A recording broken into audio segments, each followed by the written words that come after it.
আমার আল্লাহ বলে এই জমিনটা আমি পুরা তামা বানা দিব। এই জমিনের মধ্যে যত পানি আছে পানিগুলো আমি আল্লাহ পুরা ছাই বানা দিব। যেদিন কিচ্ছু বলতে কিচ্ছু থাকবে না, সেদিন থাকবে শুধু আমার আল্লাহ। আজকে কার জন্য সুদ খাও, কার জন্য ঘুষ খাও, কার জন্য ব্যভিচার করো, কার জন্য অন্যায় করো রে মন, কার জন্য তোমরা এত বাহাদুরি করো। আরে আজকে একটা কথা বলতে গেলে কষ্ট হয়। এই জমিনটা আল্লাহ পুরায়া তামা বানায়া দিবে।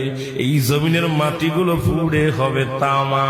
এই জমিনের যত পানি আছে পানিগুলো পুড়ে হবে ছাই। এই দুনিয়ার মধ্যে কিচ্ছু যেদিন থাকবে না, ওই তুরস্কের কত বাহাদুর, কত টাকাওয়ালা মিনিটের মধ্যে 30 সেকেন্ডের ভূমিকম্পে পথের ফকির হয়ে গেছে, রাস্তার ভিখারি হয়ে গেছে। আজকে তুমি দুনিয়ার মধ্যে কতই না মস্তানি করলা, এই দুনিয়ার কিচ্ছু নিয়ে যেতে পারবা না। এই মুসলমান, 1 নম্বর মানুষের মৃত্যু হলে 1 নম্বর বিপদ হলো মানুষের মরণ, 2 নম্বর বিপদ হলো কবর, 3 নম্বর বিপদ হলো কিয়ামতের ময়দান। একবার কেন চিন্তা করো না রে মন, একবার 1 নম্বর মরণ, 1 নম্বর বিপদ হলো মানুষের মরণ। এই মরণের পেয়ালা পান করতে হবে, এর মধ্যে কোন সন্দেহ নাই। জোরে জোরে চিল্লায়া বলা যাবে না ঠিক কিনা?